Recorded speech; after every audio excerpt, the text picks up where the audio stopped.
Number 4 is Jessie Gray Visitación Babo. Jessie believes in the saying, life is like an echo. What you give will definitely bounce back to you. Candidate number 4.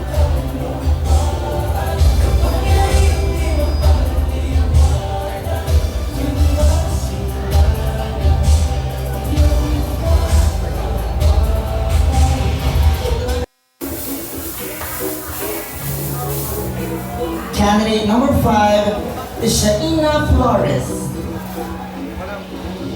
Shaina believes in the saying, beauty attracts the eye, but personality captures the heart. Candidate number 5.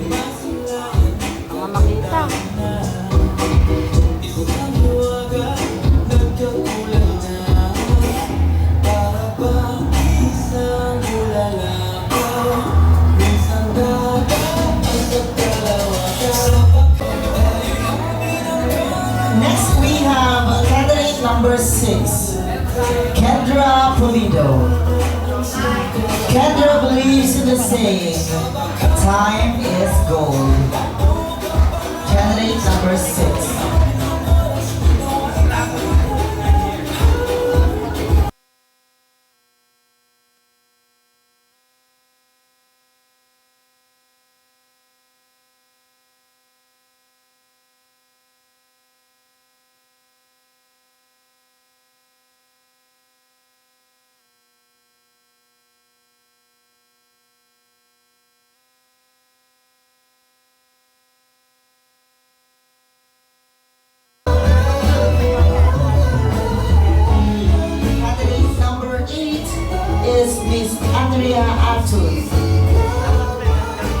Andrea believes in the saying, believe in yourself always. That's candidate number 8.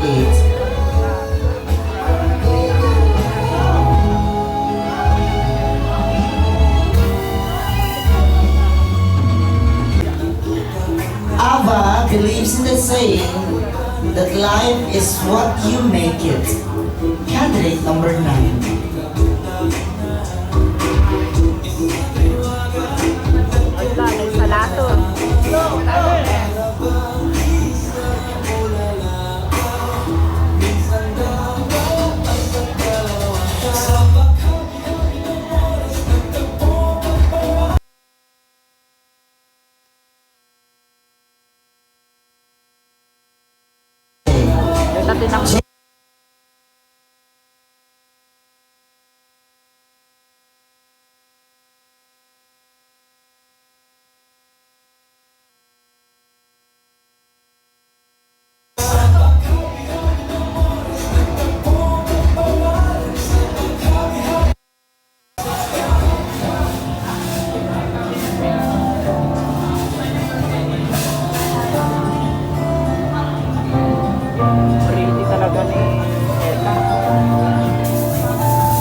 Patignakan na, dilapit talon.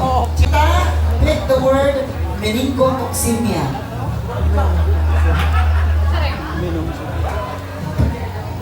Nabunod mo ang salita meningococcemia. Alam Alam mo ba ang meaning ko, Oxivia? Sabi niya, pakitagalog po. Ayun lang yung binalita, yung meaning ko, Oxivia. Gusto mo ba yung nabunot mo or palitan ko? Palitan na lang po. Ang nabunot niya ay education. In Tagalog, edukasyon. Ay, no, dahil kasi... You have 10 seconds to answer. Charot lang. Ang edukasyon ay para sa araw-araw. Ang edukasyon ay para sa araw-araw para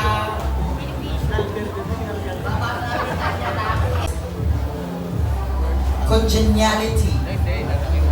Char. Equality. Oh, ala. Tagalog ko pa ba? Saluyon. No, pag dito ka nga, mabitog ka. Your word is equality. Okay, ladies and gentlemen, good evening. I picked the word equality. My dear friends, we live in a heteropatriarchal society wherein we as the members of the LGBT community live with judgment, discrimination, criticism, and we are marginalized. But I would like to tell to everyone that the word equality, it is high time to pass the SOGI bill, sexual orientation, gender identity, and expression. Because every one of us must have an equal protection of the laws regardless of gender and sexual orientation. SOGI is for everybody, for straight men and for the members of the LGBT. Equality. We are the members of the LGBT prove a lot in this society. So you don't have the right to discriminate an individual regardless of their sexual orientation. Because after all, our gender identity is something to celebrate, not protest. That was very simply all. Thank you so much. Violet eh. Your word is Ana. pandemic. Ato. Pandemic. Ay na. Good evening, ladies and gentlemen. You know what? I've learned through this pandemic, I can say that this pandemic is a beautiful disaster. Why, ladies and gentlemen? It is disaster because it kills a lot of lives. It kills a lot of jobs. And our economic growth, I've learned as a political science student, our economic growth decreased because of the pandemic. At the same time, ladies and gentlemen, it is beautiful because our mother nature breathes because of the toxic that this pollutant are releasing to our air. And through that, ladies and gentlemen, we also learn to value our health, to value our time, to value our family. Because of the pandemic, we learn to celebrate our time with our family. And through that, ladies and gentlemen, we can say that this pandemic is a beautiful disaster because there are positive and negative effects that this pandemic brought us. But always remember, ladies and gentlemen, that we should always become resilient. Resilient meaning to say that turn the negative scenarios into a positive one, because at the end of the day, we, the sovereign Filipino, imploring the aid of Almighty God in order to build a just and human society and establish a government that shall embody our ideals and aspiration. And through that, ladies and gentlemen, we can say that we will survive through this pandemic. Thank you. Discrimination. From the word discrimination, isa po ako sa biktima ng discrimination na kung saan maraming tumatawag sa akin ng bakla, bayot, salot o wantinti. Ngunit ako ay pipigin at mananalangin na kung saan upang maliwanagan ang kaisipan ng bawat isa na itigit po natin yung diskriminasyon sa bawat isa. Dahil tayo ay pantay-pantay, tayo po ay nilikhalang tao upang magmahalan na kung saan gaganti ako sa mga tao na discriminate sa akin. Stand up, chin up, and kill them with kindness. Thank you. The word is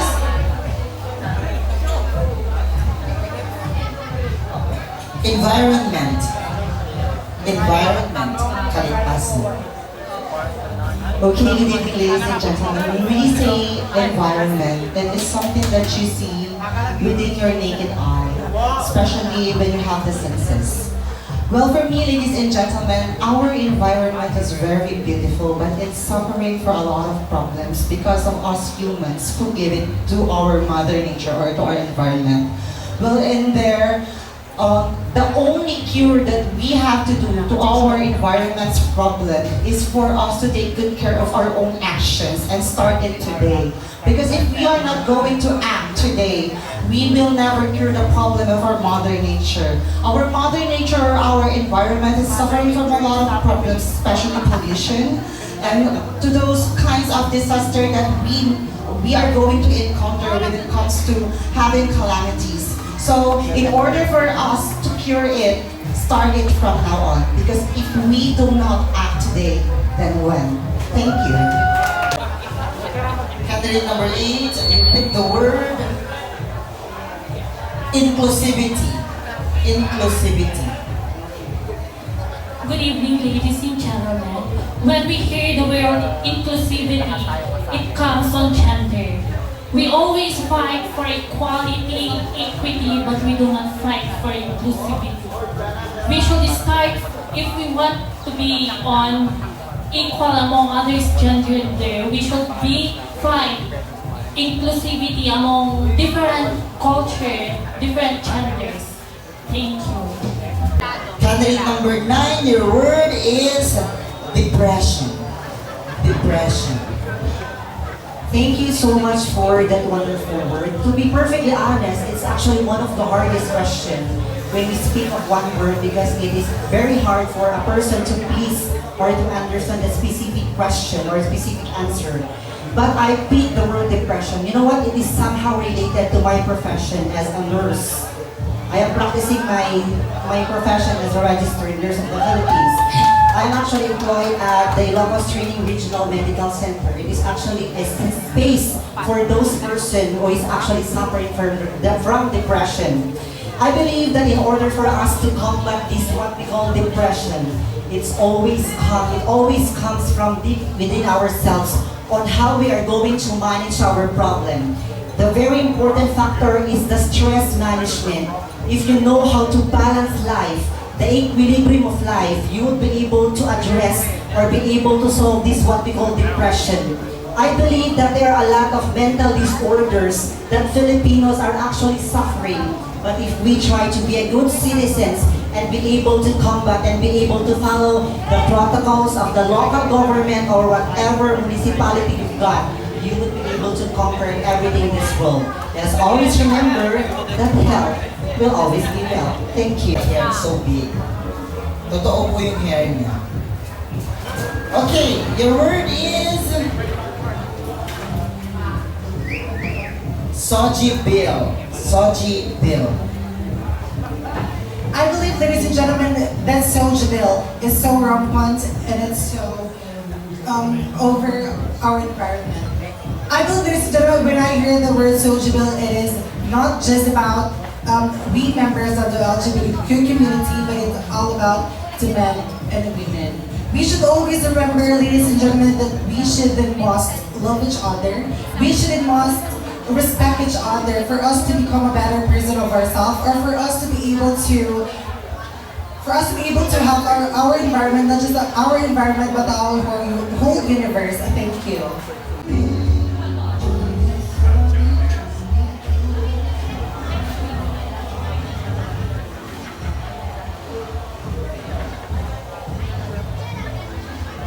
Your word is advocacy. Advocacy. Well, I think a kind of a tricky word. I believe each and every individual has their own advocacy in life. Pageant makes for us to show or to tell what is our advocacy in life. And my advocacy in life is that for the Golden Gates. You know what? I want to educate you about the Golden Gates. Home for the Golden Gates, actually. It is the home for the agent, which is the member of the LGBT who are suffering for, don't have any, don't care to them, love them, and I believe that my advocacy would hear everyone, especially our LGU members. I believe that there is home for us LGBT members. That will be all. Thank you very much. Tourism. Okay, ladies and gentlemen, my word is tourism. Tourism plays a very big role in our society. Like now, ladies and gentlemen, we are here in San Juan, La Union. This is a tourist spot here in La Union where a lot of tourist people come to visit because they like to watch the beach, play in the beach, swim at the beach. But ladies and gentlemen, let us also take care of tourism. Let us be a resilient person that we should always take care and we should always never take everything for granted because this is God's gift to us and we should take care about it. Thank you so much and good evening. Arrange yourselves according to your blood pressure. Dito muna ako.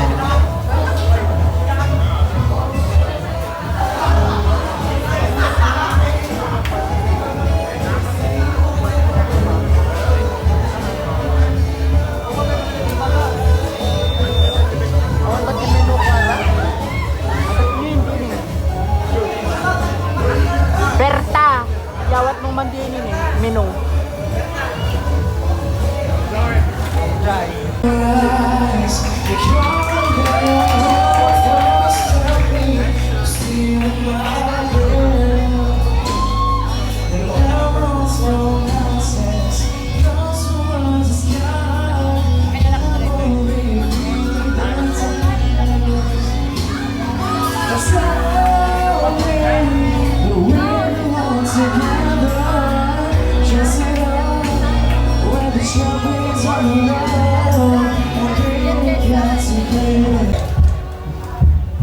Candidate number.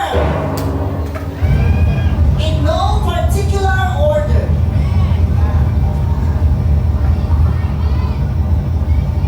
Candidate number 13. Oh, wala naman 13. Wala! Wali! Joke lang. Okay, tara, totoo na. 12 You lang. belong to the top 5, candidate number 3!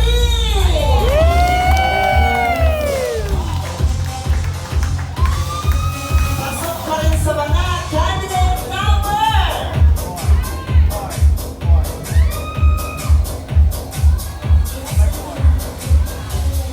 Eight! 11!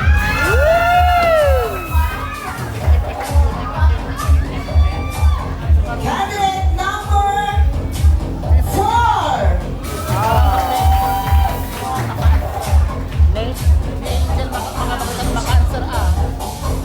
Candidate number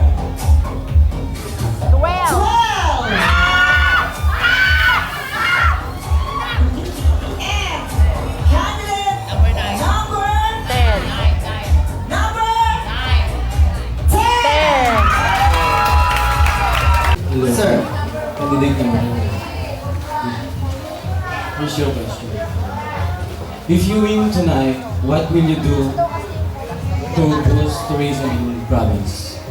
If you win tonight, what will you do to boost tourism in province? Okay, sir, thank you so much for that very wonderful question. Global economy was affected by pandemic COVID-19 and global tourism industry suffered and we felt its huge effect economically. If I will win tonight, what I will do to boost the tourism industry in the province? I am a fourth-year college student who is taking a Bachelor of Science in Agriculture, major in soil science. I love and I'm passionate about agriculture campaigns. That is why if I will win tonight, I would like to create agri-tourism industry in the province to boost the tourism. Why? Because agri-tourism creates real knowledge. So the parents who are watching us tonight, why not allow our children to visit and go to agri-tourism sites to experience real knowledge and acquire different agricultural activities because I believe that agritourism industry is suggested for all ages, where there is no restriction and there is no harm.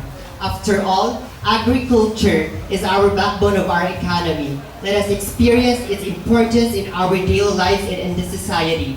Because after all, agriculture is not just a job, it's a way of life. Good evening. Sir Ezekiel Labuzo. Hi, good evening, candidate number 4. Good evening, sir. Kamusta ka?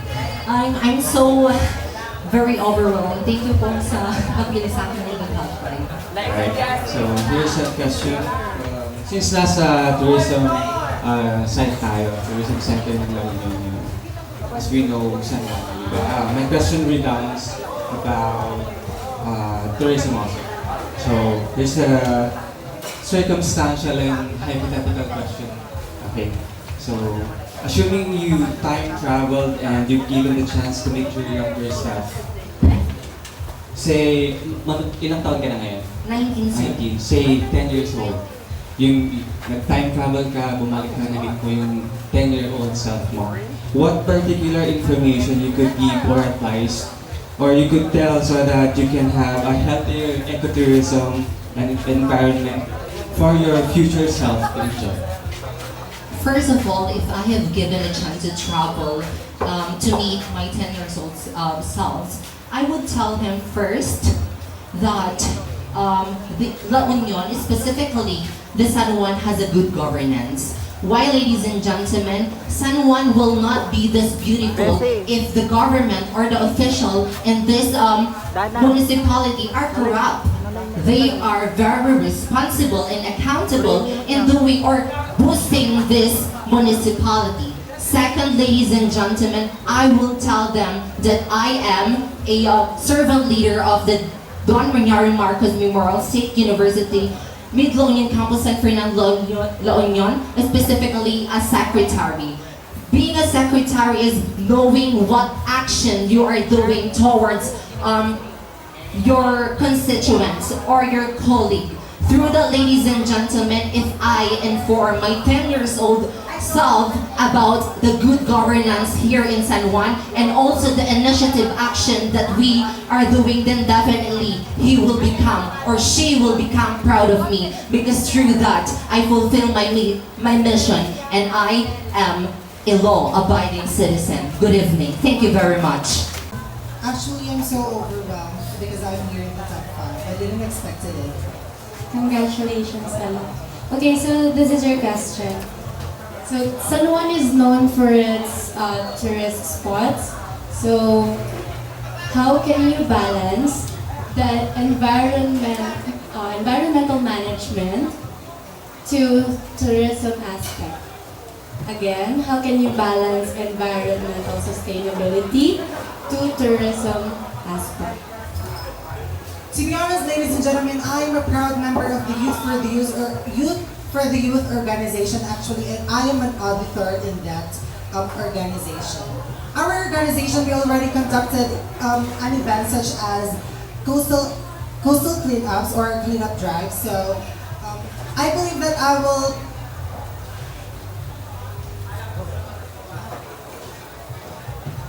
I can motivate the citizen or the people of San Juan La Union to do the same that I did. Do cleanup drive or coastal cleanup for us to be able to maintain the cleanliness of San Juan La Union for its tourist spot, just like Turtle Beach Resort. It is so wonderful. That's why we should and must protect our environment. We should and must protect our turtles for us to be able to become a better version of ourselves and for our area to become a better place to live in. Thank you. Urbistonda San Juan is known for its beautiful beaches and surfing area. As a beauty queen, what other places or products in Urbistonda are you gonna promote to tourists? Again, Urbistonda San Juan is known for its beautiful beaches and surfing area. As a beauty queen, what other places or products in Urbistonda are you gonna promote to tourists? Well, thank you for that question. barangay or Bistindo, a bona fide resident, I believe what I can offer or what I can show to other people is that our home. Because I believe that people of barangay or Bistondo is very hospitable in any aspect. I believe that they are very welcoming in other people like us, the tourists. A lot of tourists are coming here because we are wonderful and open heart to them. That would be all. Thank you very much. Hello, good evening. So here's my question. It's very simple actually. How will you explain La Union to a blind man? Again, how will you explain La Union to a blind man? First and foremost, there's a lot of beautiful words when it comes to explaining La Union, because La Union has a lot to offer. But the question is, how would I explain it to a blind man? Of course, by his emotion. Ladies and gentlemen, through our emotions, even we don't have the ear, the eyes, and the mouth, we can feel it. Our heart can feel it. And by that, I can let him feel how beautiful our land La Union is. How grateful are the people here. How very welcoming are the people here. By his or her emotion. That would be all. Thank you. Fourth runner-up is candidate number 4.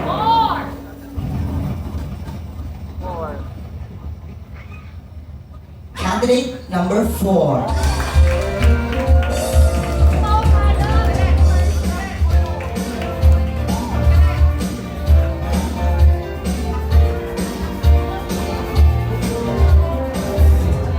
To be awarded by Mrs. Rebel and Sir Socrates.